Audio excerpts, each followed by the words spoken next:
continue our parish reading from Evangelii Gaudium, the Joy of the Gospel by Pope Francis.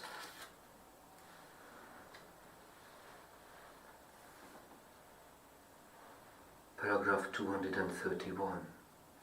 Realities are more important than ideas.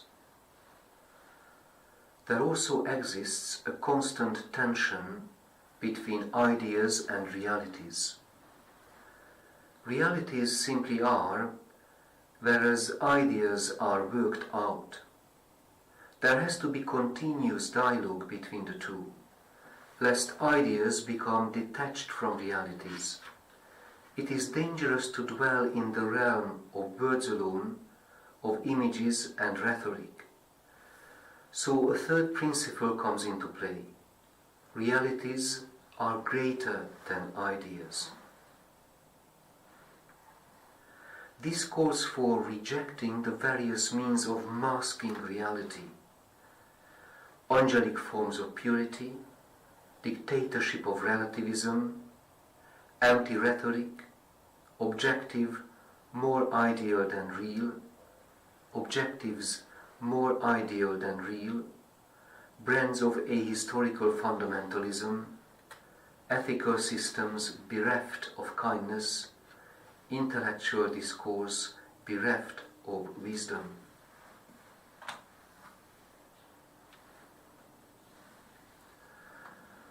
Ideas, conceptual elaborations, are at the service of communication.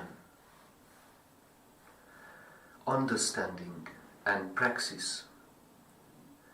Ideas disconnected from realities give rise to intellectual forms of idealism and nominalism, capable at most of classifying and defining, but certainly not calling to action. What calls us to action are realities illuminated by reason. Formal nominalism has to give way to harmonious objectivity.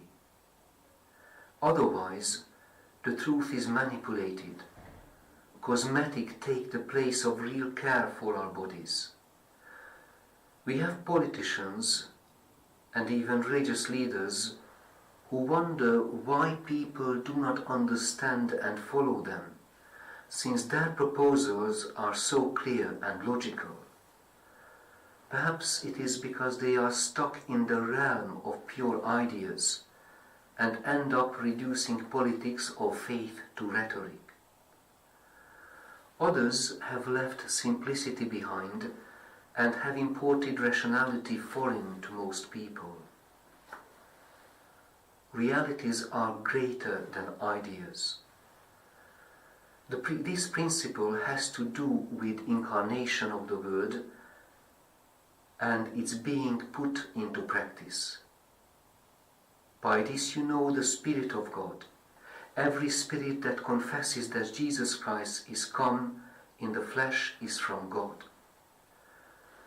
The principle of reality, of a Word already made flesh and constantly striving to take flesh anew, is essential to evangelization.